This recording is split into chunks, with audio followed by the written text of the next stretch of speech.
we're prepared to pay you $125.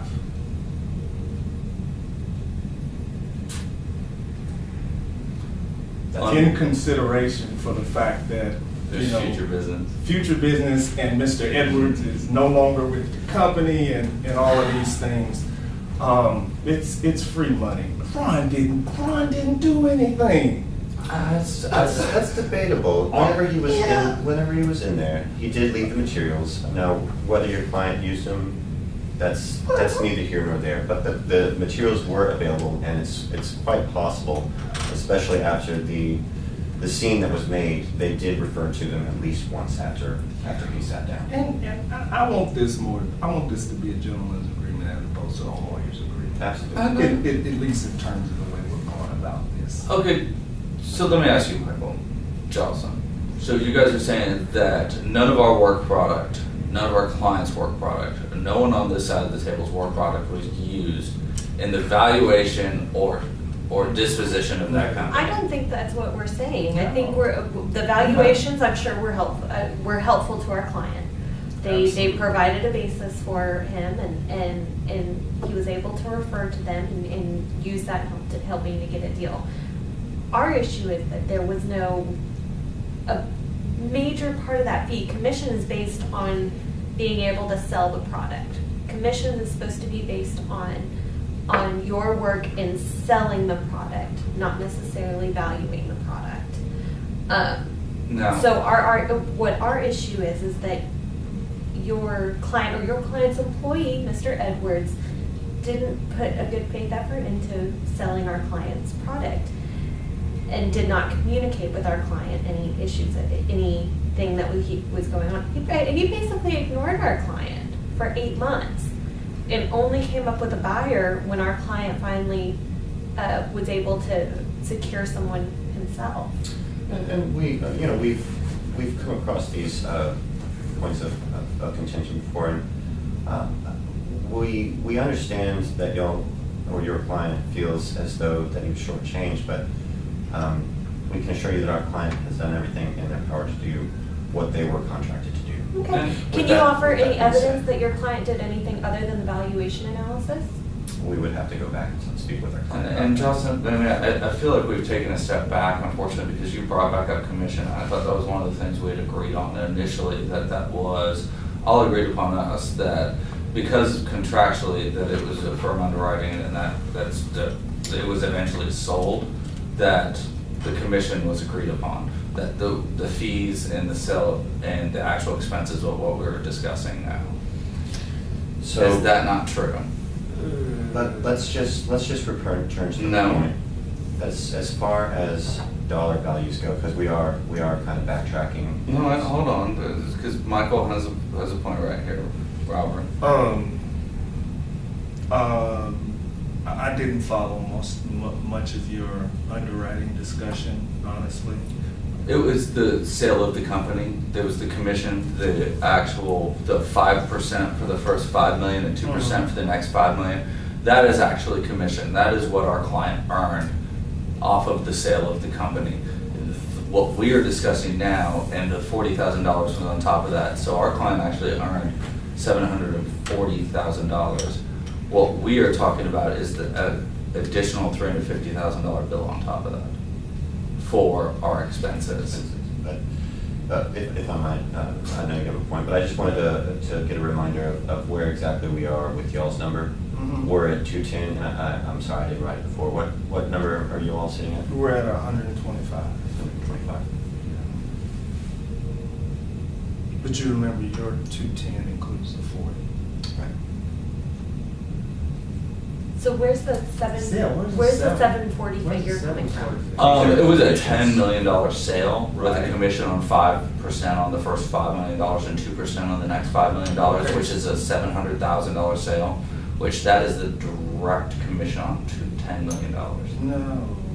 No, I'm sorry. Our math, 5% 5% on the first Five. first five. And 2% on the And next so five. 5% times 10 million is On the first $5 On the first 5 million, is that would be 250,000. Right. 250,000. And then 2% on the next 5 5 million. million is another 100,000. That gives us 350 For your commission. for your commission. And we're negotiating the 350. 125 off the 350. That's where we're coming from. So that's what you guys are claiming, okay. Yeah, so we're willing to, of this 350 that we owe by contract for commissions, in consideration to keep everybody out of court, let's look at some consulting for the future, we're just willing to put 125 on the table. Oh, and that's here it, so that's what you're talking about. We're talking about an extra $350,000 for expenses and fees. oh, What we're doing. No. Mm-mm. That's the 700,000. No. Where does that come from? It's the cost of doing business. No. Are you serious? Yeah, Is he serious? we are serious. Double check the math. No, their math is right. So you're saying in addition to the commission, our client owes you an extra $350 in fees? Correct. John. That's not what we understand the Michael. contract to have been for. So, if I may be so bold as to ask again, what are you believing the commission should be? The commission is 350. That's the contract deal. The contract deal, So our 210 looks pretty good. Relative to Relative to Correct. 740? 740 is not on the table, John. No, No. absolutely not. so, Ron's a jerk. We got paid. Y'all are gonna get paid for Ron's crap work. You're gonna get paid. This is free money. This is free money. Listen, here. well, you'll have to appreciate the fact that this is a contractual obligation that your client has Not agreed for to. 740. Okay, so, I don't know. It's not 7%.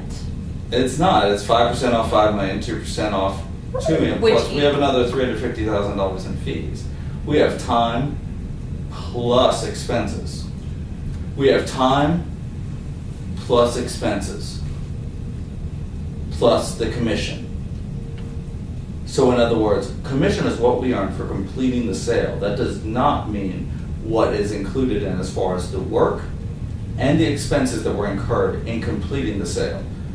I don't know if you guys, and I'm sure you have, do you want to, I mean, The only bill our client received from you is for the $350 commission, That's by contract. which is by, which is by And contract. that's what. For the 350,000? Yeah, and that's what would be at issue if we went to court. well, unfortunately, I believe the facts in our paperwork is a little ambiguous because the extra time and expense is not considered commission in a business transaction. So unfortunately, what was laid down in front of me, I'm not entirely sure that I can add that up. However, what we can do is come to an agreement on what we're trying to work on. How about we do that? All right, let's do that. Fair enough. So where we're at this point, just to reiterate, I'm sure you have it on your notes.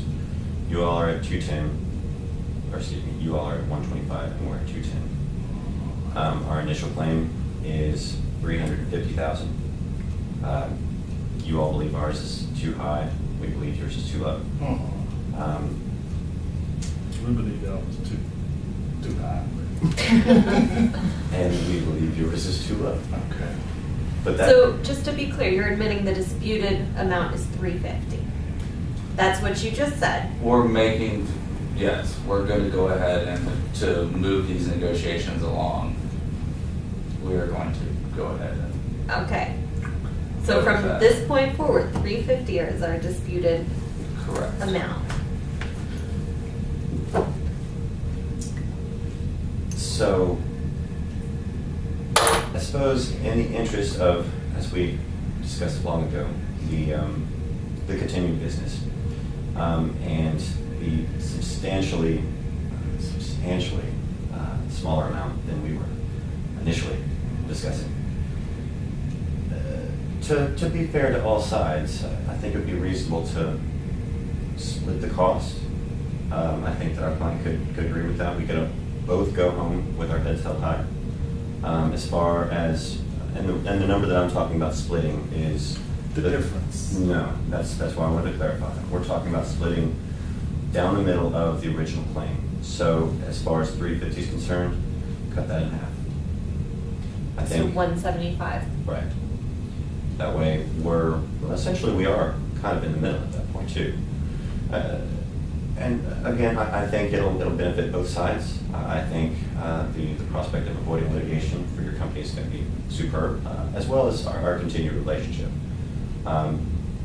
Our company isn't going to be thrilled about us coming back with this number. Actually, probably not thrilled at all. But this is potentially an amenable agreement where we can move forward.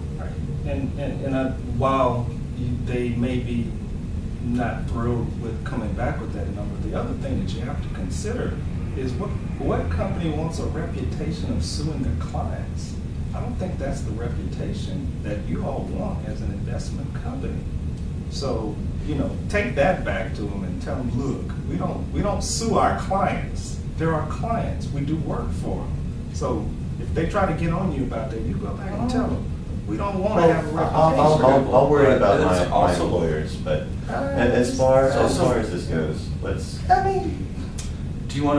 Does your client want that? And I'm not trying to be confrontational, but to be in equity with your argument, does your client want to be the one that's breaches contract?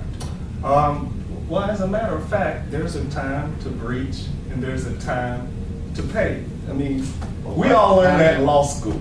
Yeah, we did, but however, We all learned that in that's law the school. point. And so far as being a company that's supposed to pay their bills on time Mhm. and do things of that nature, you Right. don't want to be one that says, I'm going to sign a contract and then I'm going to turn around and negate that contract because I don't feel like paying the full and considered amount for that And contract. I'll take that argument So- back. Yeah. Why don't we agree that both of our clients would be, in a better position than they are right now. thank you, to come to some kind of agreement? And you haven't still countered our last offer or accepted it, so. So it is on the table, the 175, I believe, the 350 split down the middle. And again, I think at that point, I would imagine we can both walk back to our bosses with our heads held high. Counselor, in the spirit of negotiation and cooperation, I have no trouble discussing this here with you. If you have some issue with it, let's vet it out. Or if you'd rather step out.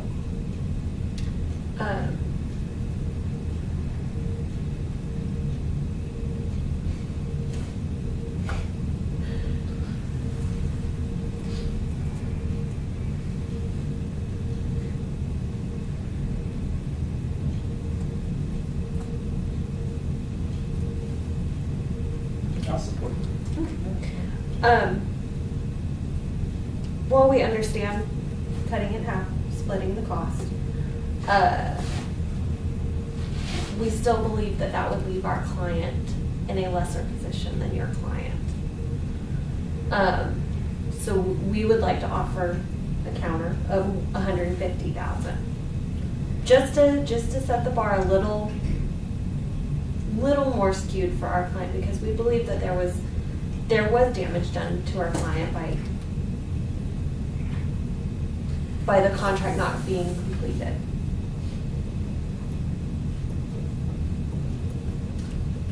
But you also have to appreciate at this point, we're already operating at a loss by a pretty significant sum. For Ron Edwards, come on, It doesn't matter, guys. what paid is paid. And that's what Contractual what you're obligations. assuming is that we were paying him all this money, that we weren't paying for road shows and different things that actually were required to actually sell the company. Actually, And I wasn't, no, I'm So- John, I actually was none of that thing, I was taking a shot at Ron. I know, Ron's and a that's fair, jerk. and Ron's a jerk. I personally don't know Ron, but apparently no one likes Ron, Yeah. so. Yeah, just now. So- That's all, it just Ron's a jerk. Irrespective of Ron, the fact remains that, again, you're coming down to numbers that we cannot go back to our client with that and, tell it to him. And then the clients will never come out happy about this deal, regardless of what it is. Oh, Ours no. and yours. So you have to appreciate that. As far as 150, I don't even know if we're gonna be able to take that back to them, they'll be able to accept it. They wouldn't swallow it. No. So, as a last ditch effort, it is the lowest that we are willing to go is 170. That is bare bones, and like I said, that's our final offer.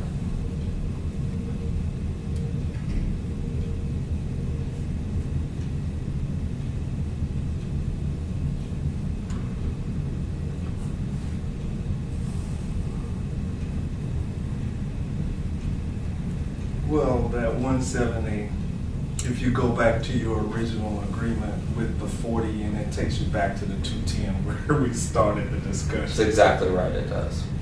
150.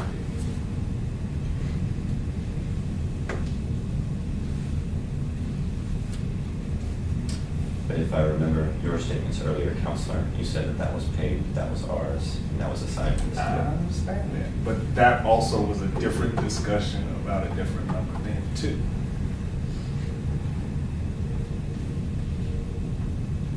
Dang, Ron's a jerk. Ron's a jerk. Ron's a jerk.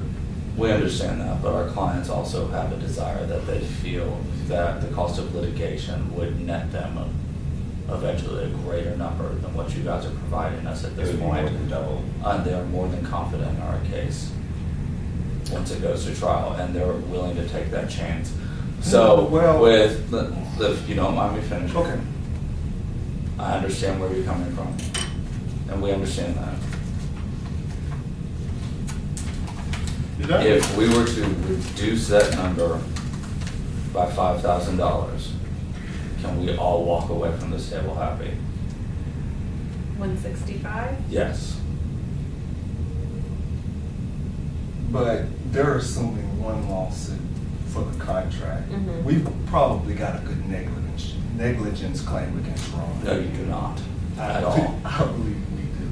So that's 2 lawsuits that you guys will have. Which we can completely not deal with in this. That is absolutely has nothing to do with our company or who are. He has been or- said. Yeah, Ron was your agent. Hold You- on. Hey, guess what? No, I completely understand that he is our agent, and we completely back what he has done. We do not feel that he was negligent in any form or fashion, nor have we admitted such. What we are saying is that we feel from the crux of this, that is not what we're trying to achieve here. If you want to go down that road, we can start discussing that, and we can get away from the main topic of what the last thing I just asked is, if we take 5K off that offer, is that acceptable to you? Because you also have to appreciate the original amounts aren't 350,000, they are 390,000. So what we're talking about here is a fair deal. It's going more than half off of what the claim is. I mean, the ball is more in your court at this point than it is ours. Except our client already paid you the 4. Right, the 40,000, so we're debating 350. So off the amount that's being claimed, we're willing to go more than half of that amount that we're claiming that your client still owes our client.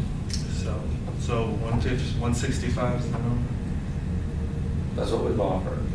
That's what I'm saying.